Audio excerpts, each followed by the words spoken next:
तब भी मेरे माइंड में आपको देखकर ये विचार आया था कि सर मैंने एक दिन आपके जैसा बनना जॉब इसलिए नहीं कर है। टीचर से कौन बात करता है? अभी इंटरनेट का मतलब जन्म होता आपने देखा इंडिया में ना, गुरु ने दिशा दिखानी होती है। मैक्सिमम लोग उस स्टेज पे क्विट कर जाते किसी एक ही बिजनेस में टिके रहना, कि अब तो पढ़ाई की जरूरत ही नहीं है, मुझे पैकेज बहुत अच्छा मिल भी रहा। इस टाइम गाइडेंस पेरेंट्स को ज़्यादा चाहिए इंस्टेड ऑफ पंजाबी निकल जाती बीच बीच में। हैं। जिस दिन वो हमें ओवरटेक कर गया the world can and. H1B visa लेना मैंने यूएस का, 98 ड्रॉप आउट होने के बाद वो ड्रॉप ही हो जाता not a way to success. है। ये जो सच है वो फ्यूचर में भी ये ऐसे सच ही रहेगा।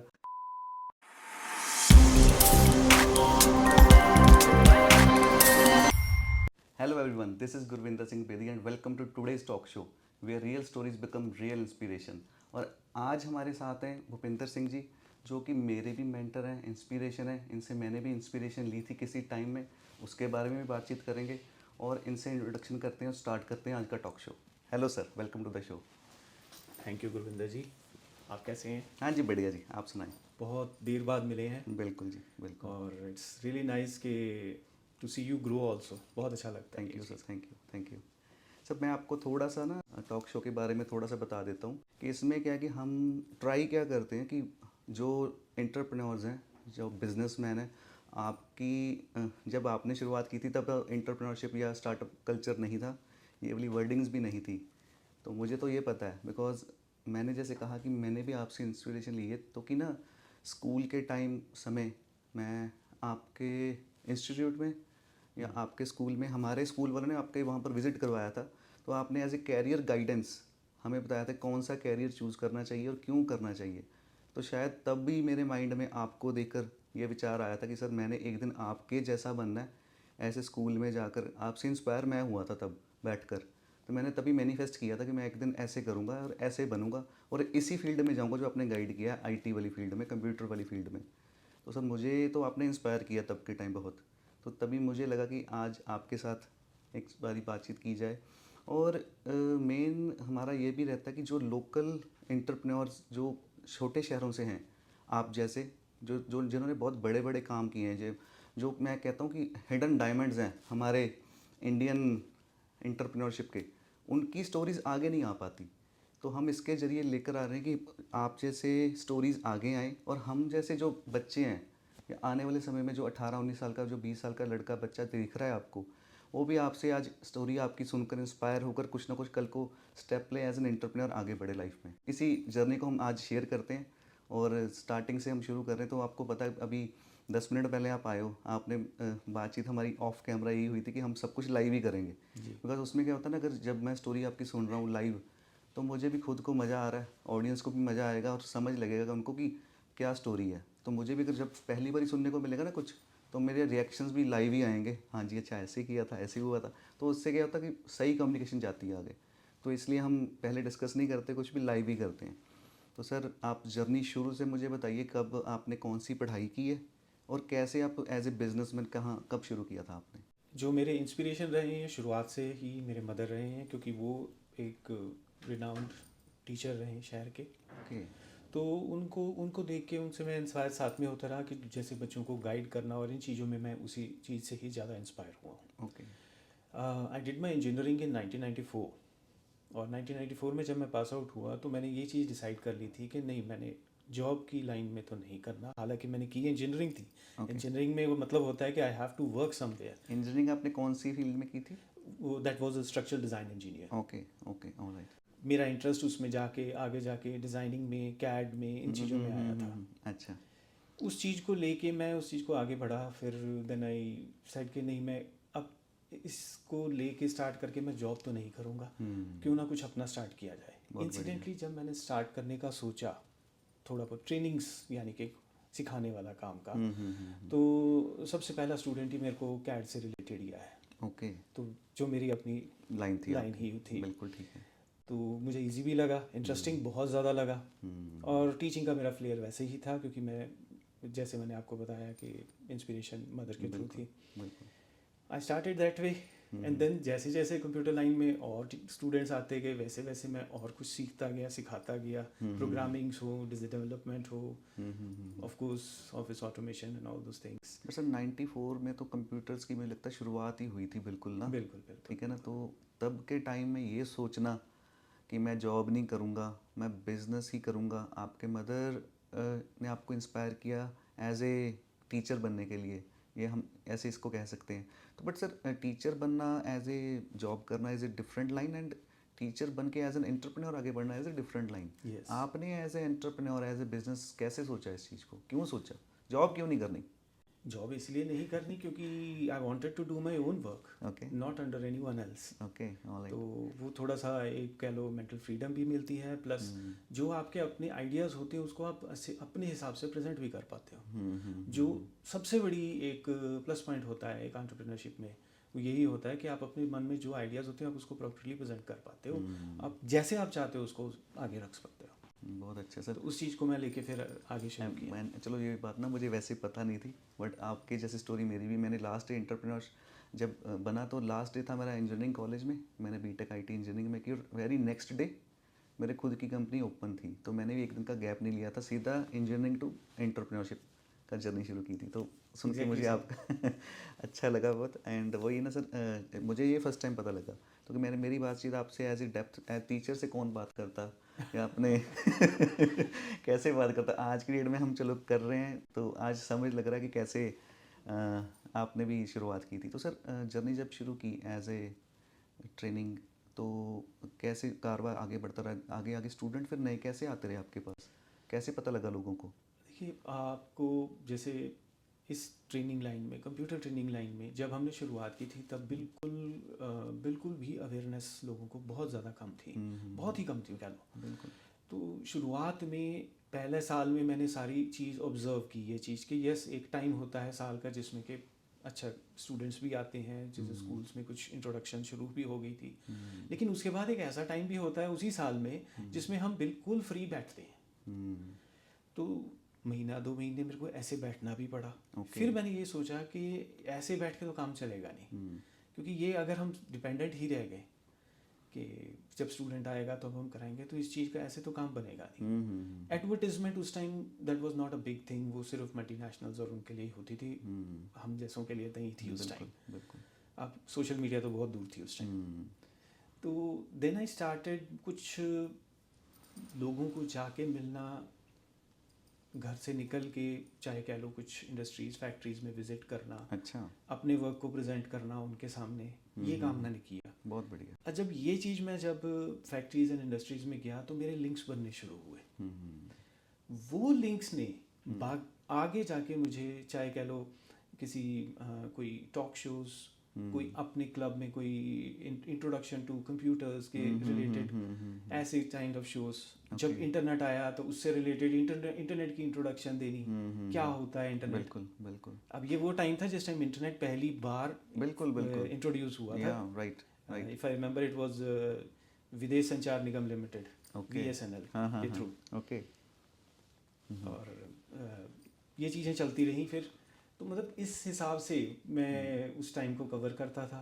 वो लिंक्स बनने के बाद ही फर्दर नंबर ऑफ स्टूडेंट्स भी ग्रो हुए, और उसके बेस पे ही मुझे जो शहर में लोग जानना भी शुरू हुए कि क्या चीज़ कंप्यूटर से रिलेटेड अगर बहुत अच्छा। कोई ट्रेनिंग लेनी है तो आके सो बहुत अच्छा सर। यानी कि कोई बच्चा अभी जो देख रहा होगा और अगर उसने कोई भी बिजनेस शुरू करना है अपना, तो आपने बहुत अच्छी बात यहाँ पर कही कि आपने एज ए नेटवर्क क्रिएट किया पहले अपना, आपने जाकर लोगों से मिले और उनको बताया कि मैं अब ये करता हूँ जी, और उनको थोड़ा सा गाइडेंस भी दे दी कि हाँ जी इंटरनेट ऐसे इंट्रोडक्शन, इंटरनेट ये होता है, कंप्यूटर लाइन में ये होता है। और इससे क्या होगा, आपका जो एक इंटरनल नेटवर्क बनना शुरू हो गया, और उस नेटवर्क के जरिए आपको धीरे धीरे करते करते रेफरेंसेस आने शुरू हो गए और ऐसे स्टूडेंट्स आने शुरू हो गए आपके पास। तो ये किसी भी काम के लिए बहुत अच्छी एक तरह का स्टार्टअप। देखो एंटरप्रेन्योर को ना सेल्स या नेटवर्क बनाना बहुत ज़रूरी है। एग्जैक्टली। ठीक है ना, तो अगर नेटवर्क बनेगा बच्चे का, कोई भी एंटरप्रेन्योर का, तभी वो आगे बढ़ पाएगा। तो sales is the first point. कोई भी काम शुरू करना सेल्स आनी तो ज़रूरी है। सेल्स बनेगा कैसे, जाकर लोगों को बताना पड़ेगा कि मैं काम क्या कर रहा हूँ। बिल्कुल ठीक। तो ज़्यादा से ज़्यादा लोगों से मिलोगे तो आपके बारे में पता लगेगा लोगों को कि ये वाला काम करता है। कोई भी काम आप कर रहे हो, ठीक है। तो इससे हमें तो चलो ये सीखने को एक तो पॉइंट मिल गया आज। आपने जैसे कहा कि आप फैक्ट्रीज़ वगैरह में विज़िट कर रहे थे, लोगों से मिल रहे थे, उनको जाके बता रहे थे, तो उस दौरान आपने सबसे पहले एवोल्यूशन इंटरनेट का भी देखा।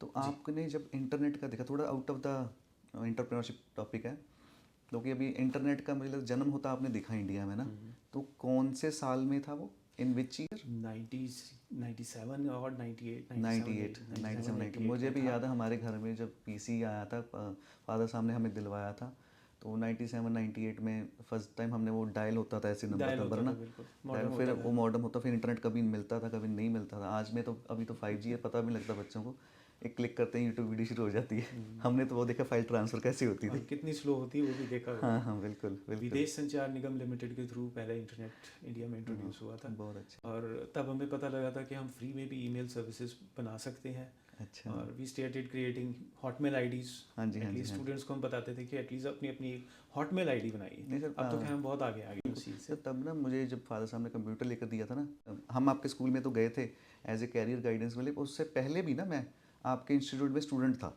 जी। अभी कौन सा एग्जैक्टली सन था मुझे एग्जैक्टली नहीं वो याद, इन 99 या 2000 या 2001 होगा।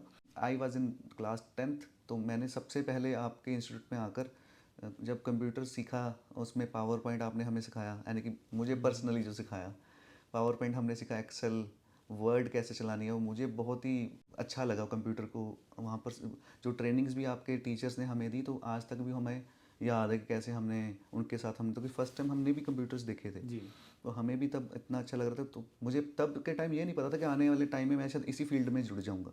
फिर उसके बाद जब आपने हमारे कॉलेज स्कूल में आकर जब इंट्रोडक्शन दी, कैरियर पाथ कैसे चूज़ करना, कौन सा कैरियर इस सही रहेगा फ्यूचर में, तो तब जब आपने बताया तो मुझे लगता है जैसे मुझे इंस्पिरेशन मिली है, तो बहुत से स्टूडेंट्स को आपसे इंस्पिरेशन मिली होगी। तो बहुत से स्टूडेंट आपके वहाँ पर बात को सुनकर आज की डेट में कहीं ना कहीं प्रोग्रेस कर रहे होंगे, ग्रोथ कर रहे होंगे। तो कोई और स्टूडेंट आपको, अगर आप किसी का नाम चाहे लेना चाहें नहीं लेना चाहें, अगर आपको याद है कोई आपका बच्चा निकल कर कई इंटरप्रेन्योर बना या कहीं पर जॉब कर रहा है अच्छे लेवल पे, बहुत से होंगे मुझे पता है, बट कई होंगे। डेफिनेटली हाँ हैं, हाँ, मतलब बिल्कुल। काफ़ी इस चीज़ में है कि अब मैं इस चीज़ को ये नहीं कह सकता कि मैंने इंस्पायर किया या कैसे है। Definitely by the grace of God वो आज की डेट में वो भी बहुत अच्छा कर रहे हैं। बहुत अच्छा। चाहे वेब डिज़ाइनिंग में हो, डेवलपमेंट में हो, प्रोग्रामिंग में हो। ऑलरेडी शहर में कई और भी हैं जिन्होंने ऐसे ही इंस्पायर होकर मेरे आप जैसे कह रहे हैं वैसे इंस्पायर मैं नहीं कह रहा, मैंने तो सिर्फ उनको ट्रेन किया है, एक रास्ता दिखाया है, बाकी तो करने वाले तो नहीं सर, देखो भगवान ही है। गुरु ने दिशा दिखानी होती है, ठीक है ना, और जो शिष्य होता है वो उस जो गुरु ने सिखाया उसके अगर लाइन पर चल के आगे कामयाब हो जाए तो गुरु के लिए अच्छी बात होती है। और आप बहुत हम्बल होकर इस बात को कह रहे हैं कि मैंने शायद इंस्पायर नहीं किया, बट आपको पता नहीं आपने कई लोगों को इंस्पायर किया। एक एग्जांपल तो मैं ही हूँ। आपने अगर मुझे इंस्पायर किया, मुझे पता है ना, तो आपने और भी कई बच्चों को किया होगा, ये पक्की बात है। तो तभी मैं चाह रहा था कि आपको एज ए यहाँ पर आकर बातचीत की जाए, ताकि मुझे भी मौका मिले आपके साथ बातचीत करने का। तो सर जैसे कोई भी एंटरप्रेन्योर काम शुरू करता है, फिर वो धीरे धीरे सेल्स करके आगे बढ़ता है, एंड देखो सारा पाथ तो मुझे पता है खुद एज एन एंटरप्रेन्योर कि स्मूथ नहीं होता ये जी प्रोसेस, डेफिनेट। कठिनाइयाँ भी आपको ज़रूर आई होगी। तो उसके बारे में कोई स्ट्रगल टाइमिंग, कोई स्ट्रगल किया हो आपने उस इंस्टीट्यूट में, वो भी थोड़ा सा बताइए।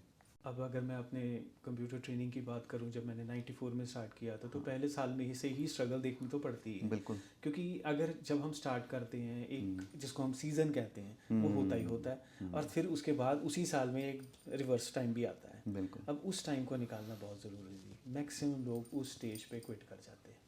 बस 1 साल 2 साल उस स्टेज को आगे निकालना होता है। बिल्कुल। सेम वे जब हम आगे बढ़े तो 2001 में डिस्टेंस एजुकेशन जब स्टार्ट हुई तो पंजाब टेक्निकल यूनिवर्सिटी की डिस्टेंस एजुकेशन जो हमने फगवाड़ा में लॉन्च की, तो स्टार्ट में हमें बहुत कुछ फेस करना पड़ा। हर तरह की plus minus things were there, but we kept on. Opposition उस टाइम बहुत हुई थी, लेकिन बट वी केप्ट ऑन, और as with time we kept on growing. और वो एक टाइम था जिसमें कि आईटी एकदम से सारी दुनिया में कैचअप हुई थी, सही बात है। और लोगों ने इस लाइन को ग्रैब करना शुरू किया था। डिग्रीज़ में एक वो चीज़ हो गई थी कि ऑथेंटिकेशन ऑफ डिग्रीज़ हो, और not only degree but genuine knowledge हो। सिर्फ डिग्री करके जॉब नहीं मिल रही थी तब, नॉलेज होगी तो वो मिलेगी। अब उस स्टेज फेज़ में जो मेरे स्टूडेंट्स निकले वो काफ़ी हद तक चाहे वो इंडिया में हो, चाहे अब्रॉड हो, चाहे गवर्नमेंट जॉब्स हो, प्राइवेट हो, अपना काम कर रहे हो, वो काफ़ी जगह प्लेस्ड हैं। बहुत वो अच्छा। अपने सिर्फ डिग्री के बेस पे नहीं है, वो अपनी नॉलेज के बेस पे हुए हैं। तो वो एक फेज़ था जिसमें नॉलेज सबसे इम्पोर्टेंट हो गई थी। दैट वाज वन थिंग जो मतलब हर एक मतलब जो भी वेंचर जितने भी स्टार्ट किए, जब भी स्टार्ट किए, तो शुरुआत में तो ये चीज़ फेस करनी पड़ी है। बिल्कुल ठीक बात। तो सर अभी 30 साल लंबा आपका सफ़र है, अराउंड 30 ईयर्स, ठीक है ना? तो ये छोटी बात नहीं होती। आपने पहले दिन से इंस्टीट्यूट शुरू किया, आज भी आप इंस्टीट्यूट ही रन कर रहे हो, तो किसी एक ही बिजनेस में टिके रहना is not an easy task. आप अगर देखो कोई भी एंटरप्रेन्योर है उसको जैसे आपने शुरू किया एज ए कैड डिज़ाइनिंग का, ऑटो कैड वगैरह का ना, तो धीरे धीरे करते करते आप कह रहे हो मैं फिर हमने अडॉप्ट कर लिया आईटी वाला सिस्टम, फिर हमने आईटीज़ की ट्रेनिंग देनी शुरू कर दी, कंप्यूटर लाइन की ट्रेनिंग देनी शुरू कर दी। तो 30 साल में आपने कौन कौन से चेंजेस देखे और क्या क्या अडॉप्शन किया आपने अपने बिजनेस के अंदर? सबसे बड़ा चेंज तो यही है कम्युनिकेशन के मारे कहें कि जिस समय मैंने स्टार्ट किया था, तो हम 5.5 5.5 इंच की डिस्केट्स पे होते थे, बड़ी फ्लॉपीज पे हाँ जिसको हम बिल्कुल। कहते थे। ठीक सही है। बात। और हाँ इंटरनेट का जी, हाँ नामो जी। निशान नहीं था। सही बात और है। आज की एज में हम 5G पे बैठे हैं सही बात है। एंड सारा सारा डाटा क्लाउड पे है या राइट राइट। पूरी तरह। तो बिल्कुल ये टोटल टोटल चेंज है। बिल्कुल मतलब ये पूरा सफ़र जो रहा है टोटल चेंज हुआ है। बिल्कुल। हमें साथ के साथ सारा कुछ अडॉप्ट करना पड़ा है, चाहे वो टेक्नोलॉजी हो, चाहे वो कोर्सेज हों। अब जब प्रोग्रामिंग स्टार्ट की थी, we started with basic language और कुछ सी लैंग्वेज या यूनिक्स का कुछ होता था उस टाइम, बिल्कुल बस बिल्कुल। इससे ज़्यादा कुछ नहीं होता था। विद टाइम अब इवॉल्व कर करके कहाँ तक पहुँचे हैं, चाहे अब विजुअल प्रोग्रामिंग के थ्रू भी निकल के आज की फेज़ में हम पाइथन एंड ऑल पे बैठे हैं। बिल्कुल। Things are changing with time, मतलब सब कुछ ये सारा साथ साथ करना पड़ा नहीं हमें सर, अडॉप्ट। आपने बहुत इजी वे में कई बातें कह रहे हो। मैं थोड़ा सा एक्सप्लेन कर देता हूँ। जैसे आपने पहले बहुत अच्छी बात कही कि मैंने जब स्टार्ट किया 94 में, तो पहले 2-3 साल बहुत दिक्कतें आई। तो 2-3 साल बस मैं इसलिए आज हूँ 30 साल बाद भी कि मैं वो पहले 2 साल का जो स्ट्रगल टाइम था ना, वो मैंने देखा कि उस टाइम में मैं टिका रहा। और ये सर, ये वाला जो आपने बात ऐसे सिंपली रख दी है ना, बहुत बड़ी चीज़ है। कोई भी बिजनेस आज की डेट में, अगर आज ना पेशेंस नहीं है बच्चों के पास ना, अब कोई इंटरप्रेन्योर नया बिजनेस शुरू करता है ना, वो उसको लगता है कि मैंने 2 महीने कर लिया, तीसरे महीने रिजल्ट नहीं आ रहा, चल यार चेंज करके कुछ और कर लेता हूँ। फिर 2 महीने कुछ और करता है, फिर वो देखता है यार इधर भी रिजल्ट नहीं है, चलो मैं फिर कुछ और कर लेता हूँ। इस करते करते करते ना, कुछ और करते करते उसके 3-4 साल ऐसे निकल जाते हैं, उसको समय लगता है, फिर वो कहता है मैं तो कुछ भी नहीं कर सकता। वो फिर बंदा हार के घर में बैठ जाता है। आपसे ये सीखने को मिल रहा है कि जो लाइन आपने एक बार ही पकड़ ली है ना, हर लाइन में आप तरक्की कर सकते हो। चाहे कोई भी लाइन है दुनिया की, उसमें आप तरक्की कर सकते हो। आपको डेप्थ में जाना पड़ेगा, 2-3 साल टिकना पड़ेगा, उसमें काम करना पड़ेगा, उसमें से डीप नॉलेज लेनी पड़ेगी, फिर आप आगे बढ़ते रहो। और एवोल्यूशन अगर करना भी है ना बिजनेस का, जैसे सर ने बताया उसके बाद कि हमने पहले शुरुआत में किया ऑटो कैड वगैरह, फिर जैसे जैसे इंडस्ट्री चेंज होती रही वैसे वैसे इन्होंने अडॉप्शन किया उसके अंदर, यानी कि अपने आप को अपग्रेड किया कि हम फिर आज कंप्यूटर्स का पढ़ाई करानी शुरू कर दी, फिर दूसरी पढ़ाई करानी शुरू कर दी, फिर आज की डेट में आपने पाइथन वगैरह जो लेटेस्ट टेक्नोलॉजीज चल रही हैं उसकी पढ़ाई करानी शुरू कर दी। तो आप जो भी फील्ड में हो, कोई भी काम करो, उसकी डेप्थ में जाइए। वहाँ पर अगर एवोल्यूशन आ रहा है तो उसके अकॉर्डिंगली अपने आप को अपग्रेड कीजिए, काम मत चेंज कीजिए, उसी काम में लगे रहो। अगर आप लगे रहोगे तो तरक्की तो एक न एक दिन होगी होगी, चाहे कोई भी लाइन है। आज की डेट में तो एआई आ गया। हम तो लोगों को कहते फिरते हैं अब तो पढ़ाई की ज़रूरत ही नहीं है, कुछ भी पढ़ने की ज़रूरत नहीं है। जो चाहिए नॉलेज बेसिक होनी चाहिए, आपको कम्युनिकेशन आना चाहिए, इंग्लिश आनी चाहिए अच्छे से, और बात करनी आनी चाहिए, बाकी तो एआई करके दे देगा आपको। अभी एआई के आने के बाद आप कैसे सोचते हो कि फ्यूचर में आप कैसे अडॉप्शन करोगे? आने वाले 2-3 साल बाद तो एआई है। हाँ, बिल्कुल मैं एग्री करता हूँ। हाँ जी। एआई बहुत बिग वे में पिछले 2024 में स्पेशली एक बहुत बिग वे या में आया इट है। इज़, या जी। और एआई क्रिएट किससे हुआ है? आईटी नहीं की है ना? आईटी नहीं किया सर, किया तो है तो आईटी आईटी। नहीं है ना? अगर आईटी एआई क्रिएट कर सकता है तो इसे आगे भी बहुत कुछ कर सकता कर सकता है, बिल्कुल कर सकता है। है। तो definitely AI is the edge जो अब आ गई है, और 2025 में आई एक्सपेक्ट कि ये एक हमें भी थोड़ा सा अवेयर होके चलना पड़ेगा, क्योंकि ये it may move towards a dangerous side also. Yeah it is. It is moving towards a dangerous side, जहाँ पे पहले तो ये बहुत अच्छा लगा, अब ये सेकेंड ईयर है जहाँ पे ये हम पे हावी हो सकता है। बिल्कुल। तो यहाँ पे हमारा कंट्रोल होना इसके ऊपर ज़रूरी हो जाएगा। हमें अपने आप को फिर अडेप्ट करना पड़ेगा। राइट। राइट, फिर इसके हिसाब से इसको अपने कंट्रोल में लाना पड़ेगा, बिल्कुल, क्योंकि ये आउट ऑफ कंट्रोल होते देर नहीं लगेगी। नहीं लगेगी, 1 साल के अंदर अंदर आपने देखा होगा ये बहुत कुछ कर गए। बिल्कुल। सर मैं तो ना यूएस विजिट किया था in January, and I have visited Microsoft and Google, and वो लोग तो इसमें ना अभी हमारे पास जो चीज़ 10 साल बाद आएगी वो पहले वो चीज़ कर रहे हैं, यानी कि हम सोच भी नहीं सकते आने वाले टाइम में ये कितनी बड़ी चेंज लेकर आ जाएगा। बट आपकी बात भी बिल्कुल ठीक है, अभी अगर जब कंप्यूटर आया तभी लोग सोचते थे अभी तो हमारी जॉब्स निकल जाएंगी, खत्म हो जाएंगी, पता नहीं क्या हो जाएगा, जॉब्स बढ़ी उसके बाद। बड़ी अभी एआई आ रहा है, सभी डरा रहे हैं कि ये हो जाएगा वो हो जाएगा। मुझे लगता है कि इससे एज एन ह्यूमन बीइंग हम आगे बढ़ रहे हैं। कभी पहले फ़ोन ऐसे नहीं थे जैसे अब हैं, तो ऐसे टेक्नोलॉजी भी वैसी नहीं रहेगी जैसे अब है। तो एआई के आने के बाद भी मुझे लगता है इसमें पॉजिटिव चेंज ही आएगा अगर हम अडॉप्ट करके तो, अगर हम अडॉप्ट करें। ठीक है ना। तो हमें अडॉप्शन करना पड़ेगा, अपने आप को अपग्रेड करना पड़ेगा, तभी ये पॉसिबल हो पाएगा। तो इसके बारे में लगता है मैं हर टॉक शो में ज़रूर बात करता हूँ। तो कि अभी जो अडॉप्शन आएगा ना एआई को 10 साल नहीं लगेंगे इंडिया में आने में, वो 1 साल में ही आ जाएगा। जो चीज़ बिल्कुल। वहाँ पर भी हो रही है वो यहाँ पर तो कि ग्लोबल वर्ल्ड ना भी वन हो रहा है। अभी अगर हम चाहे कोई भी इंडिया के किसी गांव में बैठे हैं, किसी शहर में बैठे हैं, या हम यूएस में कैलिफोर्निया सिलिकॉन वैली में बैठे हैं, चाहे बॉम्बे में बैठे हैं, चाहे दिल्ली में बैठे हैं, तो एक बंदा दूसरे बंदे से आगे कहीं पर बैठ के भी निकल सकता है, क्योंकि उसको बस एक ही चीज़ चाहिए, इंटरनेट या मोबाइल। वो ट्रेनिंग ऑनलाइन होती है, सब कुछ कोर्सेज ऑनलाइन है, कोई भी बंदा कहीं पर भी बैठकर अपने आप को आगे बढ़ा सकता है। हम इसके ऊपर भी चलो थोड़ी सी बातचीत करते हैं। पंजाब का जो अभी माहौल है, या वैसे हम बच्चे यहाँ पर ज़्यादातर जो सोचते हैं कि हमने फ्यूचर में बाहर जाकर कुछ ना कुछ तरक्की करनी है, वहाँ पर सेटल होना है। आपके मन में नहीं कभी आया खुद पर्सनली जब आपने बिजनेस शुरू किया, तो कि पंजाब में तो सभी के मन में ये आते हैं एक ना एक दिन कि हाँ जी बाहर जाना, तो आपके पर्सनली ये ख्याल नहीं आया आपके माइंड में कि बाहर जाकर कुछ करें, यहाँ पर नहीं करना? मैंने कई स्टूडेंट्स को ज़रूर इंस्पायर किया है कि आप ये ट्रैक पकड़ो और बाहर जाके अपने आप को इसमें अपग्रेड करो, आप एक्सप्लोर करो। अपग्रेड करो, और किसी भी लेवल तक, मतलब वहाँ पे जिस टाइप के कोर्सेज अवेलेबल हैं एवरीथिंग। राइट, और इंसिडेंटली मैं अब साथ में visa consultancy, specially study visas का काफ़ी ज़्यादा कर रहा हूँ। ओके, मेरा वेरी मेन नाइस। फोकस यही है कि बच्चों को गाइड करना कि स्टडीज़ कीजिए, बाहर जाइए, अपना स्पेक्ट्रम वाइडर कीजिए, आप ऑब्जर्व करो और पढ़ो, नॉलेज लो। बिल्कुल, I am not asking them to settle them. हाँ बिल्कुल, बहुत अच्छी बात। नहीं देखो, मैं भी खुद यूएस में जाकर मैंने कोर्सेज किए हैं, वहाँ पर जाकर बिजनेस ट्रेनिंग ली है, आईटी के कोर्सेज किए, फिर मैं यहाँ पर आकर मैंने अप्लाई किए हैं। तो वो तो एज एन इंडिविजुअल मेरी मर्जी थी कि मैं वहीं पर रहकर भी इसको आगे बढ़ा सकता था। जी। मैं वहाँ देख सकता, मुझे पैकेज बहुत अच्छा मिल भी रहा था, बट मैंने एज एन एंटरप्रेन्योर ये सोचा कि हम अपने देश में रहकर, अपने देश के अलावा अपने शहर में रहकर फगवाड़ा को के नाम को आगे लेकर जाएं, कि लोगों को ये कल को ये इंस्पिरेशन मिल पाए कि हाँ जी कोई भी बंदा कहीं पर भी बैठ के कहीं कहीं पर भी पहुंच सकता है।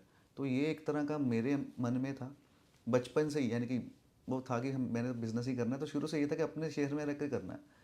मैं कोई choice between package and turnover है ना, हाँ कि बिल्कुल, पैकेज वाली लाइन में जाना है या टर्नओवर वाली लाइन बिल्कुल में सही जाना बात है। पैकेज वाले केस में एक लिमिट होती है, टर्नओवर वाले केस में अनलिमिटेड होता है, कोई लिमिट नहीं होती। तो लिमिटलेस वाली वर्ल्ड में जाना था, तो इसलिए वो हर बच्चे के ऊपर डिपेंड करता है आप कैसे सोच रहे हो। सर ने बहुत अच्छी बात कही है कि अगर सर गाइड कर रहे हैं कि हाँ जी बाहर जाकर पढ़ना चाहिए, तो बहुत अच्छी बात है, आप पढ़ो, वहाँ पर जाकर देखो, तो कि वो एडवांस लेवल की ट्रेनिंग्स मिलती है वहाँ पर। वहाँ से सीख कर अगर आपको लगता है कि वहाँ पर तरक्की कर सकते हो। बट सर इंडिया इस टाइम जो इंडिया की ग्रोथ हो रही है, जो इंडिया की जो है आज की डेट में growth, we are top 5 countries, and आने वाले 20 साल में ना हम टॉप 3 में आएंगे। तो टॉप 2 जो हमने आगे बढ़ना है ना, तो इस वक्त तरक्की इंडिया में बहुत ज़्यादा है। कोई भी काम शुरू करना है, आपने जॉब भी करनी है, तो पैकेजेस करोड़ों के तो पैकेज लगते हैं यहाँ आज की डेट में। आप एज ए जॉब भी कर सकते हो, एज ए एंटरप्रेन्योर भी कर सकते हो, बाहर रहकर भी कर सकते हो। हम ये नहीं कहते कि हाँ जी बाहर रहकर नहीं करना, बट अगर आप अपने देश को सपोर्ट करोगे, यहाँ पर आकर काम करोगे, तो उसमें देश की भी तरक्की है, आपकी खुद की भी ज़्यादा तरक्की है। यहाँ पर सर मैंने एक चीज़ देखी, हम तो कि काम करते हैं, हमारे यूएस में प्रोडक्ट्स भी जा रहे हैं, हमारी आईटी सर्विसेज भी यूएस में, हमें इनकम चाहे डॉलर्स में ही होती है, बट हमारा खर्चा रुपयों में है, रुपीज़ में होता है। ठीक है ना। तो ये प्लस पॉइंट ही ये है। बहुत बड़ा फर्क होता हाँ, बिल्कुल ठीक है ना। तो ये यहाँ पर अगर आप कर सकते हो किसी भी चीज़ के ऊपर। आज की डेट में सर किसी ने ई कॉमर्स भी शुरू करना है ना, है। हाँ, तो यूएस में बहुत इजी है। चाइना से आप डायरेक्ट एक्सपोर्ट करके यूएस में प्रोडक्ट्स रखवा सकते हो और अमेजन के ऊपर बेच सकते हो। बहुत इजी प्रोसेस हो इजीली चुका कर है, सकते हैं ये चीज़। ठीक है। तो आपको बस फाइंड आउट करना है कि what is the gap in the industry, और कहाँ पे गैप, आप किसी को क्या सोल्यूशन दे रहे हो, ये सारी चीज़ें ही हैं। बाकी सर आपकी जर्नी के थ्रू आपका कोई मैसेज हो यंग बच्चों के लिए, कोई भी मैसेज आप देना चाह रहे हो, जो भी बच्चे आपके इंस्टीट्यूट में भी आते हैं या आपको वो देखेंगे ज़रूर, अभी टॉक शो जब जाएगा तो आपके बच्चे भी आपको देखेंगे, तो उनको आप कोई मैसेज देना चाहते हो? मैसेज तो गुरविंदर जी एक ही है कि अगर आप एंटरप्रेन्योरशिप में जाना चाहते हैं तो सबसे इम्पोर्टेंट चीज़ यही है कि अपने आप को बहुत पक्का करके चलना पड़ेगा कि मुझे इस रास्ते में अगर मैं निकला हूँ तो मेरे को अपने आप को और इस बिज़नेस को या इस वेंचर को टाइम ज़रूर देना है। टाइम इन द सेंस कि इसको ये ना हो कि मैं 2 महीने 3 महीने करके उसको मैं छोड़ दूँ कि नहीं मेरे से नहीं हो रहा या मेरे को रिजल्ट्स नहीं आ रहे। इतनी जल्दी रिजल्ट्स कभी नहीं आएंगे। और डेफिनेटली अगर आप इसके ऊपर प्लान्ड वे से स्टे करके आगे बढ़ते हो तो आपको रिजल्ट्स आएंगे ही आएंगे। और एज रिगार्डिंग ये जो लाइन है आईटी, ये जब शुरू की थी उस टाइम तो बिल्कुल बेस था, लेकिन आज की डेट में ये एक कह लो it is not a hobby, it is a profession. और इस प्रोफेशन के अंदर भी मल्टीपल प्रोफेशंस हैं बिल्कुल। और it is here to stay, it will stay, चाहे वो इंडिया में हो चाहे किसी भी कंट्री में हो। ये एक लाइन है जो अब रहेगी, चाहे वो एआई की फॉर्म में रहे, चाहे एआई से आगे कई कुछ और वेज में आए, बनाएंगे वो भी आईटी इंजीनियर्स ही लाएंगे आईटी, बिल्कुल बनाएंगे, वो भी आईटी हाँ, इंजीनियर। बट आईटी वाले वो वायरस नहीं बनाते चाइना के जैसे। वो मेडिकल वाला काम हो जाता ठीक है ना, तो आईटी वाले अच्छा काम ही करते हैं। हाँ, इस लाइन में भी पॉजिटिव नेगेटिव सब कुछ है। पॉजिटिव नेगेटिव्स हैं। Sir, as a career guider आप अगर किसी को गाइडेंस देना चाहोगे कि फ्यूचर में कौन से कोर्सेज करने चाहिए, जो अभी +2 कर रहा है बच्चा, कौन सी लाइन चूज़ करे ताकि आने वाले समय में उसको अच्छा, अगर जॉब करनी जॉब कर पाए, चाहे इंटरप्रेन्योर बनना हो इंटरप्रेन्योर भी बन पाए, कौन सा कोर्स करना चाहिए उसको? कैरियर गाइडेंस की चीज़ में मैं हमेशा शुरू से ही और अब ज़्यादा एक चीज़ पे स्ट्रेस करता हूँ कि कैरियर गाइडेंस में बच्चे को वो चीज़ करनी चाहिए जिसमें उसका इंटरेस्ट है, बहुत अच्छा, वो उसी में सक्सेसफुल होगा। बहुत अगर हम उसको अगर हम लेट अस से अगर सचिन तेंदुलकर को फोर्स करके सिंगिंग में लगा देते तो क्या होता? बिल्कुल सही तो बात। सेम वे कैरियर गाइडेंस में तो मैं ये कहूँगा कि मैं अगर कहूँ कि you are to go in IT, उसका इंटरेस्ट फाइन आर्ट्स में है, तो फिर कैसे इस चीज़ को हम जस्टिफाई करेंगे? Let the person pursue fine arts, fine arts में ही वो सक्सेसफुल होगा, बट वो उसको अपने मतलब टाइम के हिसाब से उसको मोल्ड करे, ये फ़र्क हो। बहुत अच्छा। But sir, as a parent as a मैं भी क्वेश्चन कर रहा हूँ, बहुत से पेरेंट्स भी देख रहे होंगे, उनका बच्चा अभी +2 कर रहा है या 8वीं में है, 8th में मान लेते हैं चलो, उनको ना बच्चे को पता होता है कि मैंने क्या करना, तो कि वो उसका तब तक ना 8th 9th 10th में इतनी क्लैरिटी नहीं होती दुनिया की, अभी वो ABC सीख रहा होता है, ना उसको पता बच्चे को, ना पेरेंट्स को भी पता है कि फ्यूचर में, हाँ पेरेंट्स को उतना ही पता कि हाँ जी CA बन जाओ, डॉक्टर बन जाओ, इंजीनियर बन जाओ, यानी कि मैं वो वाले पेरेंट्स की बात कर रहा हूँ इंडिया में, पुराने प्रोफेशन पुराने वाले। तो उनको अगर हम कहेंगे ना हाँ जी मेरा पैशन तो मैंने सिंगर बनना है, जैसे आपने बात की है अच्छी, मैं भी यही गाइड रखता हूँ 3 इडियट्स जैसे, मेरा भी यही सोच है। बट हम पेरेंट्स को कैसे समझाएं कि आप बच्चों को वही करने दीजिए जिसमें उनका इंटरेस्ट है, ठीक है ना, और पेरेंट्स को कैसे गाइड करें कि बच्चा ये वाला पाथ जो भी चूज़ कर रहा है, तो कि मुझे ना कई पेरेंट्स के कॉल आते हैं, वो मुझे कहते हैं कि मेरा बच्चा आपको फ़ोन करेगा, उसको ये गाइड करना। नहीं, तो ये तो गलत हो गया ना? गलत हो गया ना। तो बिल्कुल गलत। मैं तो बच्चे का अगर फ़ोन आता भी ना, उनको कहता हूँ कि जो तेरा इंटरेस्ट है जैसे है वैसे कर, पर पेरेंट्स अपने बच्चे से कुछ और करवाना चाहते हैं जो उनको लगता है कि ये सही है, तो हम पेरेंट्स को इस टाइम गाइडेंस पेरेंट्स को ज़्यादा चाहिए इंस्टेड ऑफ बच्चों को तो कई बार पता होता है मेरा पैशन ये है, हाँ इसमें मैं आगे चल जाऊँगा, ये कर लूँगा, पर पेरेंट्स को मनाने में ना उसका सारा क्या कहते हैं, मुझे लगता है हर बच्चे का यही इशू होगा, बिल्कुल सही है, बिल्कुल सही ठीक है ना, तो उसका अगर आपके पास कोई सोल्यूशन हो। आई थिंक अब के पेरेंट्स काफ़ी हद तक अवेयर हो चुके हैं इस चीज़ को। वो एक टाइम था जिसमें कि हमेशा ये फोर्स किया जाता था डॉक्टर बनो, इंजीनियर बनो, ये बनो, दैट्स इट, इसके अलावा आपके पास कोई ऑप्शन ही नहीं। अगर आप एक आर्ट्स के या फाइन आर्ट्स के स्टूडेंट हो तो आपको ये माना जाता था कि yes you are not meant for, मतलब कि आप पढ़ाई में वीक हो, सही बात ये कहा जाता था। सही बात है। ऐसा नहीं होता, हर एक का एक अपना पैशन, एक इनबॉर्न इंटरेस्ट होता है, उसको वो आइडेंटिफाई करने के लिए पेरेंट्स उसको साथ में टाइम दे के उसको ये आइडेंटिफाई करें, अप टू 9th 10th तक उसका वो इंटरेस्ट पता लग जाता है। उसके आगे तो हम सिर्फ उसको अपने लाइन की तरफ मोल्ड करने वाला काम करते हैं। नहीं बात, अब ये चीज़ नहीं करनी, रेदर उसी लाइन में उसको रख के उसको आगे करवाओ और let him or her adapt to the new times with that line. New times की अडेप्टेबिलिटी ज़्यादा ज़रूरी है। बिल्कुल। एक ओल्ड प्रोफेशन को न्यू टाइम्स के हिसाब से अडेप्ट करवाया जाए, वो डेफिनेटली सक्सेसफुल होगा। अगर हम अपना प्रोफेशन उसके ऊपर थोपेंगे तो ही में भी 50 to 60% सक्सेसफुल, जो अगर वो अपनी लाइन को अडेप्ट करके आगे बढ़ाएगा तो वो 100% सक्सेसफुल होगा। राइट, बहुत अच्छा सर चलो कॉन्ट्राडिक्टरी क्वेश्चंस हो गए ये वाले। कई बारी मैं अपना ले लेता हूँ, चलो ठीक है, मुझे इंटरेस्ट आईटी में था, तो मैंने पहले ही क्लियर कर दिया था अपने पेरेंट्स को मैं कंप्यूटर लाइन में कुछ ना कुछ करूँगा। जी। बट मैं देख रहा था मेरे रिलेटिव्स में, मेरे चाहे कोई भी नाम नहीं लूँगा तो कि वो टॉक शो देखते हैं या कहीं और भी सेम सिनेरियो हो जाएगा, ठीक, कहीं पर भी वो चलता है। कई बार बच्चे को नहीं पता होता कि मैंने क्या करना। उस केस में पेरेंट्स भी सही गाइड ही करेंगे। देखो सबसे अच्छा गाइडर तो पेरेंट्स ही है ना, जी। और कोई तो आपकी दुनिया में आपके यार दोस्त या वो टेम्परेरी गाइडर हैं। यार दोस्त हो गए या कोई और फ्रेंड हो गए सर्कल में, उसमें आपको वो क्लैरिटी नहीं होती कि वो कैसे, वो कहता है कि चल मैंने ये वाली लाइन चूज़ कर ली, तू भी आ जा। बट जो पेरेंट्स होते हैं ना अपने बच्चों के लिए गलत कभी भी नहीं सोचेंगे, वो हमेशा सही सोचेंगे कि अगर मैं इसको कह रहा हूँ तो सीए बन, तो सीए बनने में उसका बेनिफिट है, एक्चुअल में है भी। बट अभी वो पेरेंट्स को कैसे, पेरेंट्स को भी देखना पड़ेगा कि हाँ जी वो सीए बनने के कैपेबल है भी, तो सीए की पढ़ाई बहुत ही डिफिकल्ट है। हाँ। थोड़ी सी पंजाबी निकल जाती बीच बीच में क्योंकि बाय डिफॉल्ट ये नेचर है हमारा। तो सीए वाला, हाँ जी मदर टंग है हाँ हमारी। मदर टंग है, चलो ठीक है। बट टॉक शो हिंदी में इसलिए क्योंकि ज़्यादा ऑडियंस हिंदी में हमें देखती है, तो उनको ईजीली समझ लग जाता है। बाकी आने वाले टाइम में हम शायद, अभी मैं पक्का नहीं कहता, एआई के जरिए इसको, जैसे मिस्टर बीस्ट का चल रहा है वो, चलो बहुत बड़ी एग्जांपल ले रहा हूँ मैं, वो हर लैंग्वेज में दे देते हैं अपना वीडियोस, तो हम भी एआई के जरिए फ्यूचर में अपने एडिटर को कहकर, अगर हो सकता है पॉसिबल, इसको हर रीजनल लैंग्वेज में लॉन्च कर दें ताकि रीजनली हर बच्चा इसको समझ पाए, बिल्कुल ठीक है। क्योंकि एआई का ज़माना है तो हर कोई कुछ ना कुछ अडॉप्ट कर सकता है। चलो हम पेरेंट्स वाली लाइन पर थे। पेरेंट्स ने भी सही गाइड करना होता है, जी। बच्चे को सही गाइड कर दिया, बच्चा भी अगर समझ गया। और कई बच्चे मैंने देखा पास्ट में, वो पेरेंट्स की बात सुनकर उन्होंने अगर सीए या डॉक्टर बने हैं, तो मैं ज़्यादातर देखता हूँ जो डॉक्टर का बच्चा होता है वो डॉक्टर ही बनता है, चाहे उसने फुटबॉल में मेसी बनना हो। हाँ। बट वो डॉक्टर अपने बच्चों को ज़्यादातर डॉक्टर्स ही बनाते हैं। वो हॉस्पिटल चलाने होते हैं। हाँ हॉस्पिटल चलाने होते हैं, ठीक है ना। तो फ्यूचर में ये चीज़ें सारी चेंज हो जाएंगी मुझे लगता है, ठीक है ना, आने वाले टाइम में इट्स गोना चेंज। मुझे लगता है क्वेश्चन आंसरिंग आज का टॉक शो में हो गई है। और जाते जाते सर एज ए आप कैरियर में, तो कि आपकी एक्सपर्टीज़ है, कैरियर कैसे चूज़ करना चाहिए, कैसे आगे बढ़ना चाहिए, सर आपको क्या लगता है कि चाहे कोई भी लाइन हो, बच्चे ने उसको एज ए, तो कि एआई आ गया ना, हमें आपको, आप क्या गाइड करोगे बच्चों को एआई के आने के बाद, उसको पढ़ाई आगे परस्यू कैसे करनी चाहिए, कौन सी पढ़ाई करनी चाहिए, या कोर्सेज करने चाहिए कि नहीं करनी, या एआई के ऊपर डिपेंड होकर, या कोई नई चीज़ खोलनी चाहिए उसको? एआई के ऊपर डिपेंड हो गए तो वो हमारा कंट्रोल कर लेगा ना फिर। वी हैव टू बी, मतलब हमें अपनी मेंटल मैच्योरिटी उतनी रखनी पड़ेगी कि हमें एआई से आगे ही रहना है, उसके लिए हमें पढ़ना तो पड़ेगा ही पड़ेगा। सही बात तो है। डेफिनेटली हम स्टडीज़ को तो कभी सोच भी नहीं सकते कि हम भूल जाएं, हमें एआई से आगे रहना पड़ेगा, क्योंकि अगर जिस दिन वो हमें ओवरटेक कर गया, the world can and. It's a very dangerous thing, the world can and that day.